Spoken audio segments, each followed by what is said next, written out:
Alright guys, well this is the late season, late night, I've had a little too much to drink version of Roy's picks here. Well, we've only got 4 games of meaning. I don't understand what these other matchups are all about. Like, there's a Newark Kingpins number 10 versus number 11 matchup. Uh, I don't know why that's even on there, but it is. Um, but anyway, I digress. So we've got a couple of NIT matchups and a couple of playoff matchups to look at here. First, let's go to Bristol versus the Big Johnsons. Yeah, Johnson's just one of 2 Foleys that did not make the playoffs. 7-7 just won't cut it.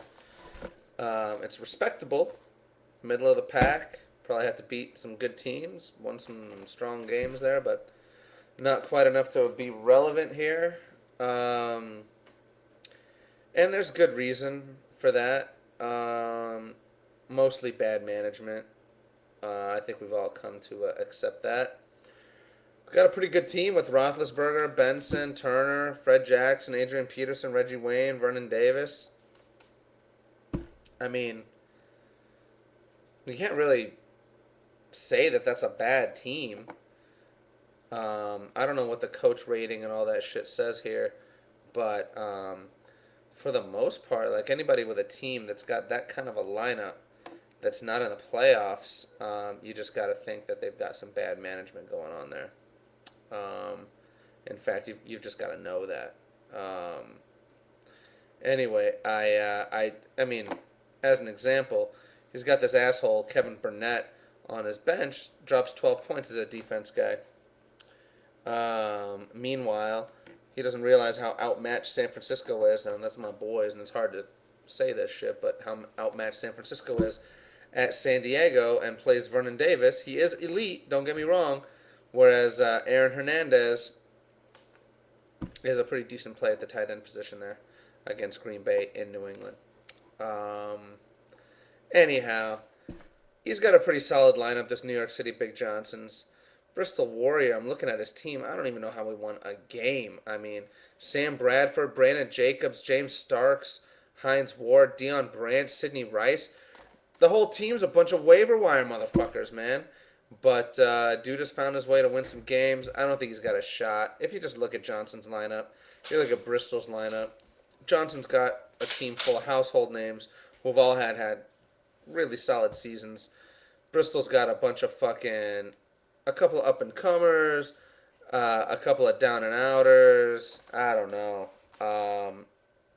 He doesn't look good. I don't think Bristol's got a shot in this. Fuck off, Bristol. Your season's over. Moving on, my beautiful matchup here with the South Street players. I would get no more pleasure at all than fucking knocking out Mr. Foley here. It would just feel good. I admit. I benched Tolbert thinking that Ronnie Brown is a better play against Buffalo at home. We'll see. We'll miss that 9 points. It was, that's a decent performance there.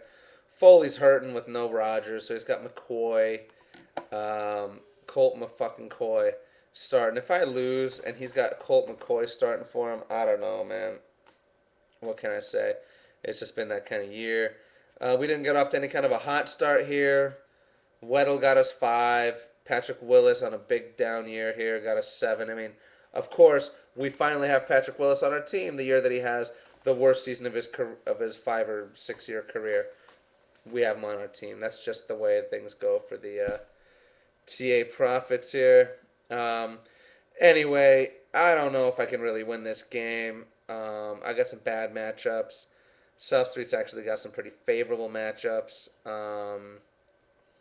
And it's going to be tough for us. I mean, I just see Tammy against Jacksonville, Mike Williams against Detroit, T.O. against Cleveland, Ben Jarvis Ellis in a game where Green Bay is going to be behind all game, and the Patriots are going to be able to run out the clock.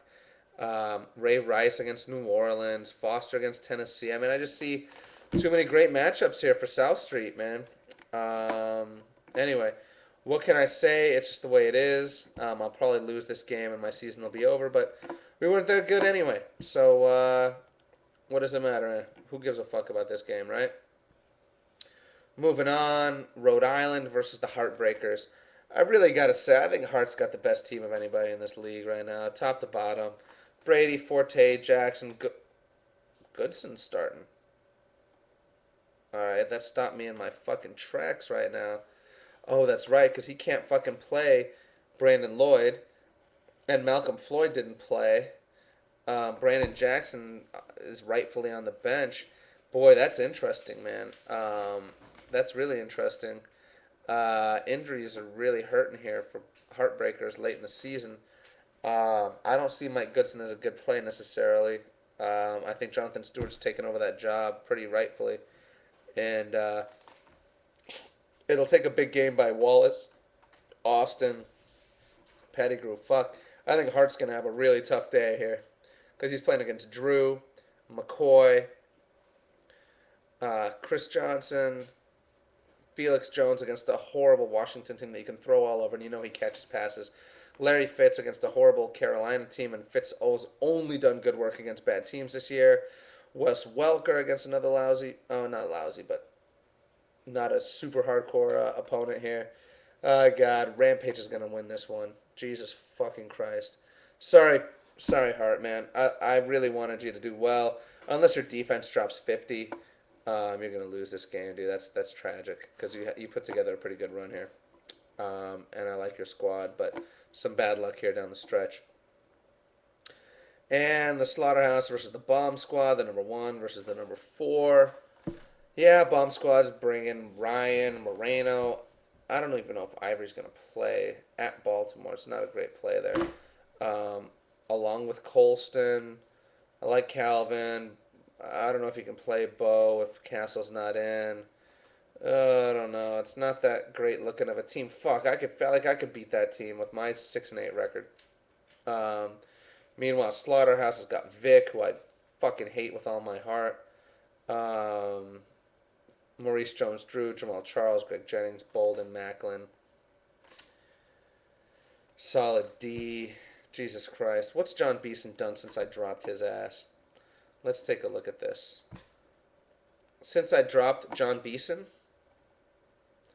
week 9, he has done 6, 10, 10, 8, 10. He didn't have a 10-point week before that for the whole season. But after I drop him, he has 3 10-point weeks and an 8-point week. Anyway, nice pickup there. I'm just a little bit upset, but what can you do? Anyway, I just see the Slaughterhouse being too much, and he's the number 1 seed for a reason. The team's solid from top to bottom. Slaughterhouse is going to win this game handily. Sorry, Bomb Squad, but you're going to lay an egg. All right, guys. I hope you enjoyed the spread so far. I'm not going to do one for the Super Bowl. I think somebody else, or maybe everybody else, should do something for the Super Bowl. Talk a little smack about whoever the contenders are going to be because, I mean, really, well, you guys really going to watch my fucking thing for a Super Bowl bid? Whatever. Cheers, guys. Yeah, it's tasty. To the champion and to your future NIT champion. Yeah, that's just wishful thinking. All right, fellas. Peace.